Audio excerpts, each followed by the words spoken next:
வணக்கம். உதயநிதி மீது கடும் கோபத்தில் இருக்கும் திமுகவின் மிக முக்கியமான அமைச்சர் கோஷ்டி பூசல் தற்பொழுது திமுகவில் உருவாகிவிட்டதாக தமிழக பாஜக தலைவர், துணைத் தலைவராக இருக்கக்கூடிய நாராயணன் திருப்பதி அவர்கள் வெளியிட்டுள்ள அறிவிப்பு மிகப்பெரிய அளவில் பேசும் பொருளாக மாறியிருக்கிறது.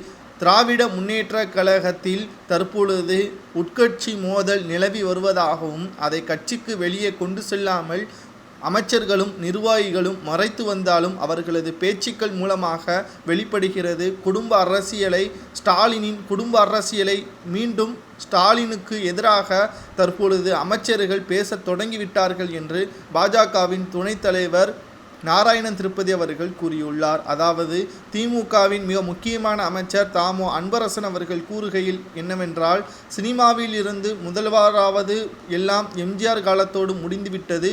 மேலும் சினிமாவில் இருந்து முதல்வராகும் கனவில் தற்பொழுது இருக்கக்கூடியவர்களது கனவு பொய்யாகத்தான் இருக்கும். அவர்களுக்கு கூடுகின்ற அனைத்து கூட்டமும் அவர்களை பார்ப்பதற்காகவே தவிர அவர்களுக்கு ஓட்டுக்களை செலுத்த முடியாது என்றும் அமைச்சர் தாமோ அன்பரசன் அவர்கள் தெரிவித்திருக்கிறார். இப்படி இருக்கக்கூடிய இவரது பேச்சு நேரடியாக உதயநிதி ஸ்டாலின் அவர்களை தான் அட்டாக் செய்கிறதா? ஏனென்றால் அவரும் சினிமாவில் இருந்து தான் வந்திருக்கிறார். ஒருவேளை அவர் சினிமாவிலிருந்து நன்றாக நடிக்காத காரணத்தினால் அவரை பேசாமல் இருந்திருக்கலாமா, அல்லது குடும்ப அரசியலை இனியும் ஊக்குவிக்க மாட்டோம் என்பதை அன்பரசன் அவர்கள் மூலமாக திமுக அமைச்சரவை எதிர்ப்புகளை தெரிவிக்கிறதா என்ற பல்வேறு கேள்விகளும் இதன் மூலமாக முன்வைக்கப்பட்டு வருகிறது. உதயநிதி ஸ்டாலின் அவர்களுக்கு துணை முதல்வராக வரக்கூடிய அந்த தகுதி இன்னமும் வரவில்லை. காரணம், அவருக்கு இருக்கின்ற அரசியல் ஞானம் என்பது மிக மிக குறைவு. விளையாட்டுத்துறையாக அமைச்சராக இருக்கக்கூடிய உதயநிதி ஸ்டாலின் அவர்கள் விளையாட்டாகத்தான் இருக்கிறார். இன்னும் தமிழக அரசியலின் கள நிலவரம் என்ன என்பது கூட தெரியாமல்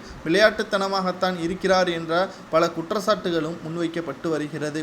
ஒரு பக்கம் முதல்வராக இருக்கக்கூடிய ஸ்டாலின் அவர்கள் பொம்மையாகவும் ரோபோ போலும் செயல்படுவதாகவும், தற்பொழுது உதயநிதி ஸ்டாலின் அவர்கள் பிரபல நடிகைகளுடன் அவர்களுடன் நெருக்கமாக இருக்கின்ற செய்திகளும், அவர்களுக்காக ரேஸ்கார்கள் பந்தயம் போன்றவை நடத்தப்படுவதாகவும் பல குற்றச்சாட்டுகள் முன்வைக்கக்கூடிய நிலையில், இவரை உதயநிதி ஸ்டாலின் அவர்களை துணை முதல்வராக பொறுப்பேற்க வைத்தால் 2026 ஆட்சி நிச்சயமாக மாறும் என்பதையும் தற்பொழுது கட்சிக்குள்ளே பேசுவதாக, இதன் மூலமாக கட்சிக்குள்ளே கோஷ்டி மோதல்கள் ஏற்படுவதாகவும் செய்திகளை நம்மால் பார்க்க முடிகிறது.